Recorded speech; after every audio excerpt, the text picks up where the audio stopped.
हमारी भारतीय संस्कृति में ध्यान को सबसे ऊंचा स्थान दिया गया है।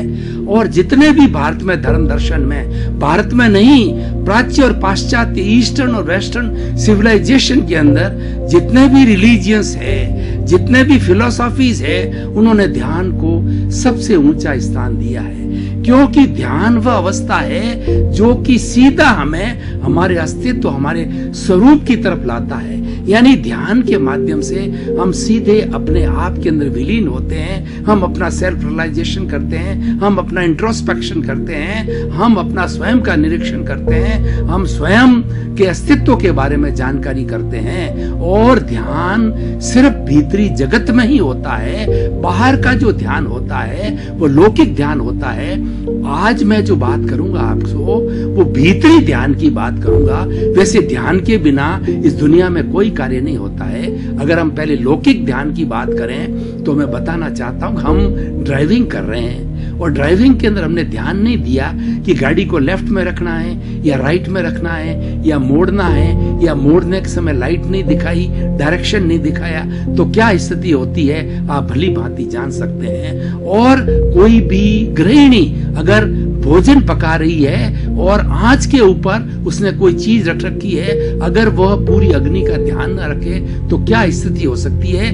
एक गाड़ी का ड्राइवर है, ट्रेन का ड्राइवर जो है, अगर वो गाड़ी चला रहा है, सिग्नल का ध्यान नहीं रखता है तो क्या स्थिति बन सकती है। एक पायलट जो है हेलीकॉप्टर चला रहा है या एयरक्राफ्ट चला रहा है, तो उसको सब चीजों का, डायरेक्शंस का, ये सारे चीजों का वो ध्यान नहीं देता, इग्नोर कर देता है, तो क्या स्थिति बन सकती है भाई और बहनों, स्थिति विकट हो सकती है। इसीलिए ध्यान एक ऐसी चीज है कि उसके बिना हमारा न तो लौकिक जगत का कोई कार्य हो सकता है और भीतरी जगत का भी कार्य नहीं हो सकता है। क्योंकि भीतरी जगत के अंदर जाने के लिए हमें ध्यान के बारे में बताएंगे कि भीतरी जगत के अंदर ध्यान क्यों आवश्यक है, और आज ये बताएंगे कि ध्यान क्यों किया जाना चाहिए। वैसे तो बाहर के लौकिक जगत पर ध्यान करने के लिए एक एक शिक्षा, एक एक विद्या पर अगर हम निष्कर्ष निकालें तो घंटों घंटों पर विवेचन कर सकते हैं, लेकिन हमारा विषय है भीतरी ध्यान से जुड़ा हुआ है। तो हमें ध्यान क्यों करना चाहिए।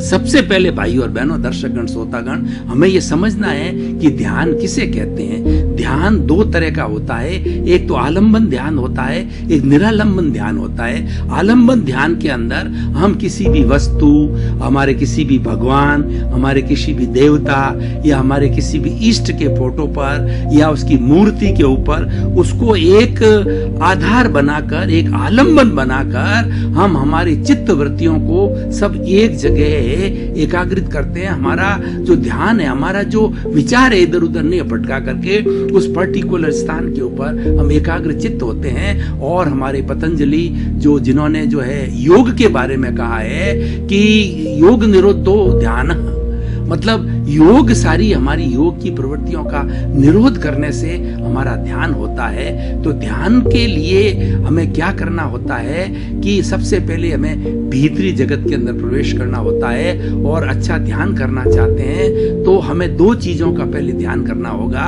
कि हमारा जो शरीर है वो शरीर स्थिर रहना चाहिए, क्योंकि शरीर माध्यम खलु धर्म साधनम, शरीर के द्वारा ही धर्म की साधना की जाती है। शरीर के द्वारा भी संसारी कार्य हो, लौकिक कार्य हो, पारलौकिक कार्य हो, वो सब शरीर के लिए ही कहा जाता है। और यह भी कहा जाता है जे कम्मे सूरा से धम्मे सूरा, जो कर्म के अंदर शूरवीर होता है वही धर्म में शूरवीर होता है। लेकिन चाहे कर्म करो चाहे धर्म करो, दोनों के अंदर शरीर माध्यम होता है। इसीलिए कोई भी साधना करने के लिए, कोई भी अच्छा कार्य करने के लिए शरीर को साधना जरूरी है। तो हम ध्यान जब करने के लिए जाएंगे तो सबसे पहले हमारा शरीर स्थिर होना चाहिए, शरीर शिथिल होना चाहिए। उसके लिए कायोत्सर किया जाता है। कायोत्सर के अंदर ही ऑटो सजेशन दिया जाता है कि पूरा शरीर जो है वो शिथिल हो जावे, कहीं अकड़न नहीं, कहीं जकड़न नहीं, कहीं तनाव नहीं, और सारा शरीर एकदम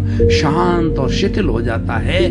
तब हमारा ध्यान टिकता है। और ध्यान का सबसे बड़ा सहयोगी होता है हमारा श्वास होता है। श्वास हम जितना लंबा लेंगे और जितना लंबा खींचेंगे, जितना लंबा भीतर जाएगा, जितना लंबा बाहर आएगा, बाहर गया श्वास और भीतर गया श्वास, ये पूरा एक श्वास कहलाता है। इसकी संख्या जितना हम पर मिनट घटाएंगे उतना जो है हमारी स्थिरता बढ़ेगी, और स्थिरता बढ़ने के साथ साथ में हमारे विचारों की अल्पता होगी। ध्यान के अंदर विचारों की अल्पता होनी चाहिए, और जब ध्यान के अंदर हम चले जाते हैं और हमने आलम्बन लिया तो हमारी आंखें प्राय बंद रहनी चाहिए। और कई बड़े बड़े पहुंचे हुए साधक होते हैं, खुली आंखों से भी करते हैं, अर्ध खुली आंखों से भी करते हैं, लेकिन जो प्रारंभ का साधक है उसको आंख बंद रखनी चाहिए, और शरीर जिसमें आराम से बैठ सकता है उस आसन के अंदर आराम से बैठना चाहिए, और हमारा श्वास शिथिल होना चाहिए। ये हमारे प्रिकॉशंस लेने के बाद के अंदर हम भीतरी जगत के अंदर गोते लगाते हैं, और हमने एक आलम्बन के ऊपर ध्यान किया, और उस आलम्बन के ऊपर ध्यान करके हम मात्र क्या करेंगे, हम प्रेक्षा करेंगे। प्रेक्षा का अर्थ होता देखना।